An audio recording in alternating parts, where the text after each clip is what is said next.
I have a story to tell you, one which appears to be non-fiction but fictional at the same time. Hear me out until the end and make up your own mind. We are in the middle of a financial crisis, an energy crisis, an international crisis, and we are being denied our fundamental democratic right to choose what government best suits our needs. This by the Westminster elite that denigrates our political self-determination with a Section 30 and a Section 35, and the Internal Markets Act which circumvents the devolution settlement at their whim. So why then would our most experienced leader resign? Why would she step down at this, the most crucial time when we need her the most to lead our country in order to make that last push for our independence? Our cause has been riding high in the polls since the Supreme Court's verdict, having confirmation in a legal case that we did not reside in a union of equals. This made people take their head out of the sand and form deep frowns of malcontent towards Westminster. We were moving our chess pieces around the board fluidly, and we were setting them up for a spectacular checkmate. Just one or two more pieces in place, and we would decide on a date, come together under one banner and annihilate any Anglo-British nationalist Better Together campaign. The SNP were about to host a special democracy conference to decide whether to use the next general election as a plebiscite or by a means to demand a Section 30 once again. The date was set for it, and I was very excited as I was to attend this representing my SNP branch. And then the gender reform issue came along. NICOLA had faced weeks of constant berating regarding gender reform, the blame being laid at her doorstep by naive individuals who ignored the fact that the Scottish Gender Reform and Recognition Bill was prevented from becoming law by Westminster. This manufactured crisis was blown out of proportion in the papers.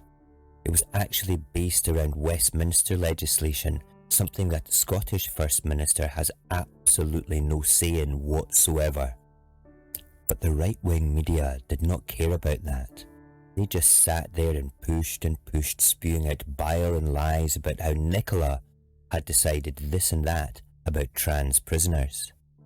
It was an obvious attempt by the government's union unit to disrupt the flow of people deciding that independence was their best option.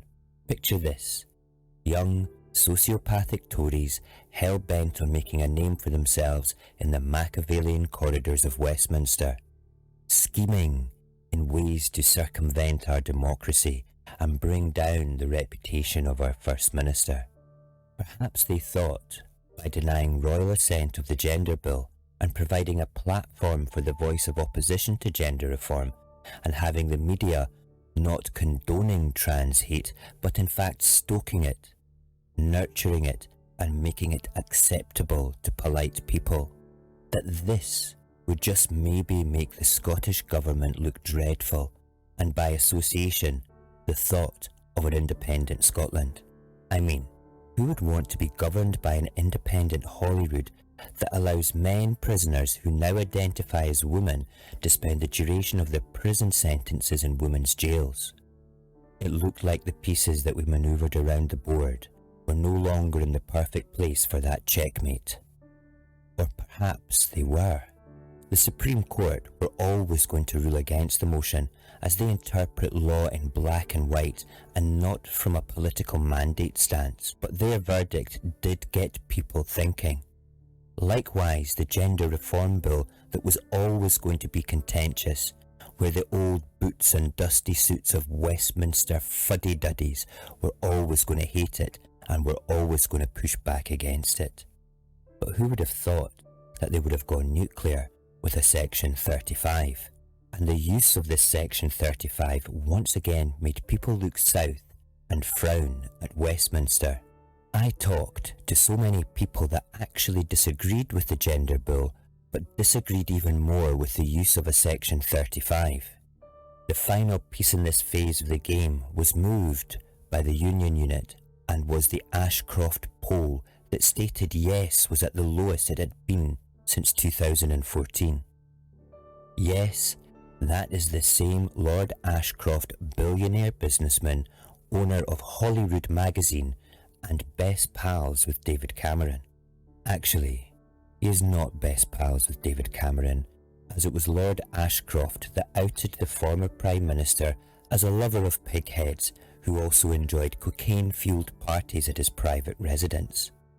Anyway, reliable Lord Ashcroft published a poll from his own polling company in his own magazine right after a non-stop broadside of beration against Nicola Sturgeon and the Scottish Government from a right-wing press that took bungs from the Tories during COVID. And it appeared that this was all too much for our First Minister. The tank that had plenty in it a few weeks ago appeared to be running dry now. She resigned her position, giving several reasons, but the one that caught my ear was the one that explained how she wanted to leave it up to the party to decide the next step. This being done at conference, but Nicola, in good conscience, could not be an influence on this decision, knowing that she did not have enough energy to carry on. The Anglo-British nationalists were straight onto their Twitter echo chamber to talk down their own country in celebration.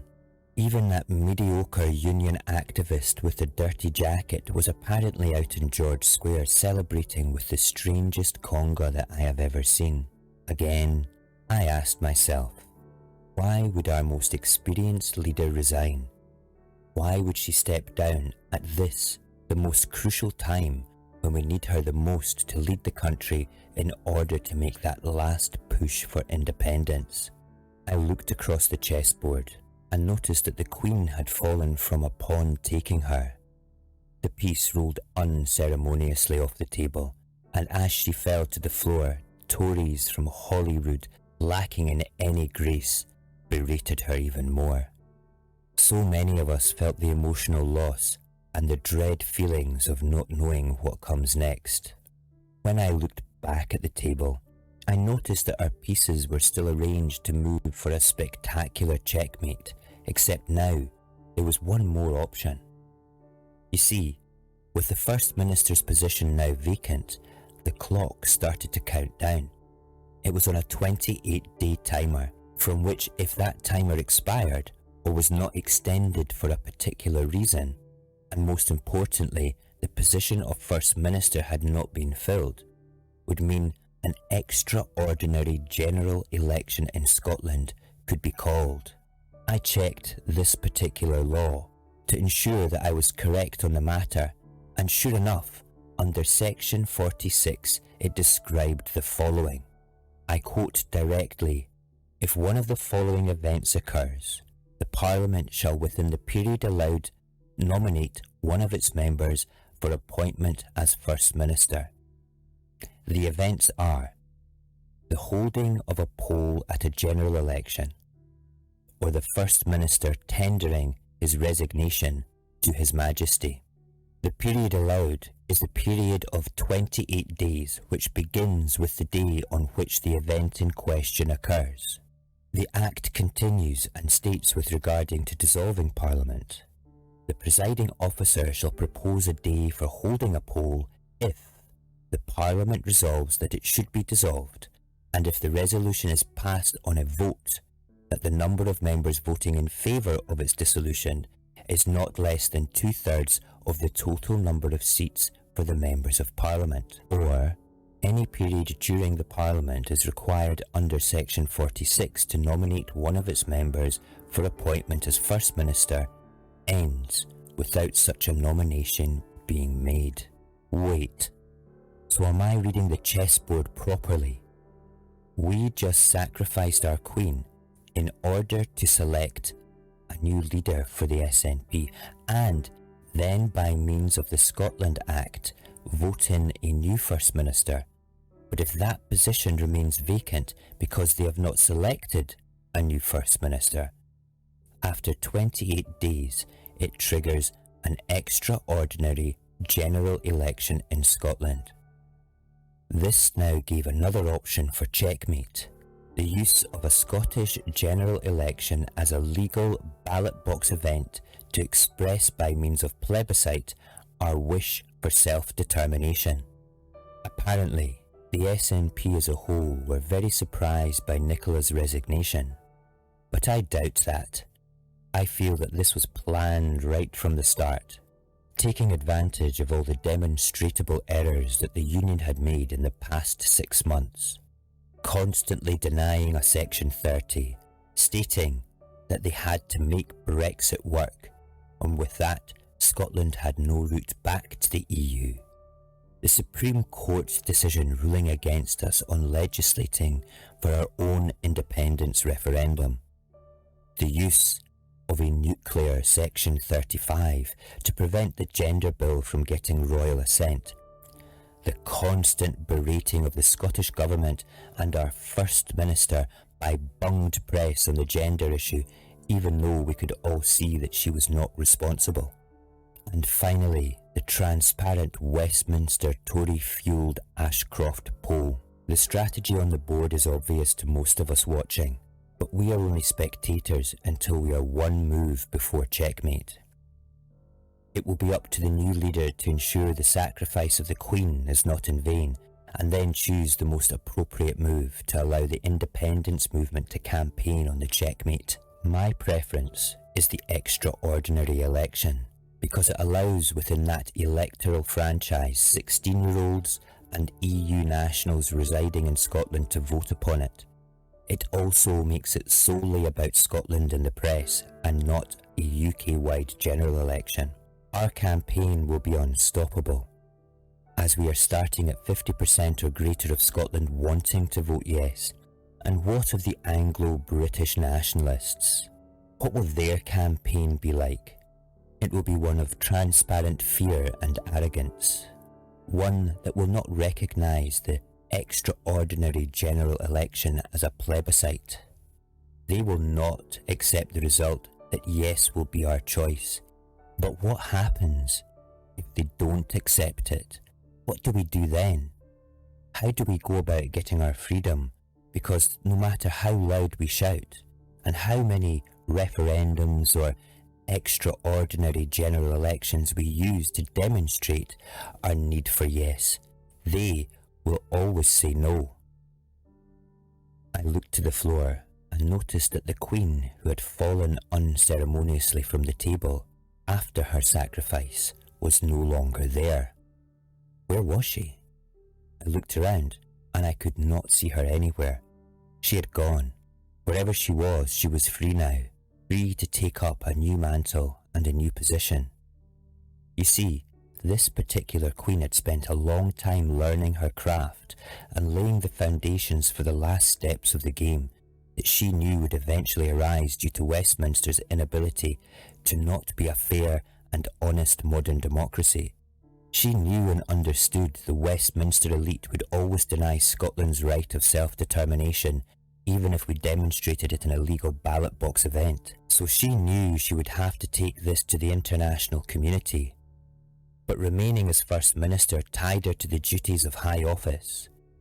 If she was free of this, she could utilise her remarkable skills of diplomacy and integrity through the friends that she'd made on the world stage at events such as COP26, friends that were in countries where we already had offices and trading hubs, friends that respected her and understood the plight of Scotland under the yoke of Westminster. NICOLA will be the one to take our case to the world, and who better to do it? A strong and recognisable figure who still has plenty of fuel in the tank, just not for the day job politics, but for the cause of our independence. She will show the world that once we demonstrate through a vote that we truly want to be a normal independent country, she will deliver this demand to the EU, to the UN, and anybody else that will listen. She will get recognition for our cause, and we shall declare our independence with the support of the international community. We shall win, and there will be nothing that Westminster can do about it. Thank you for listening. Goodbye, and good luck.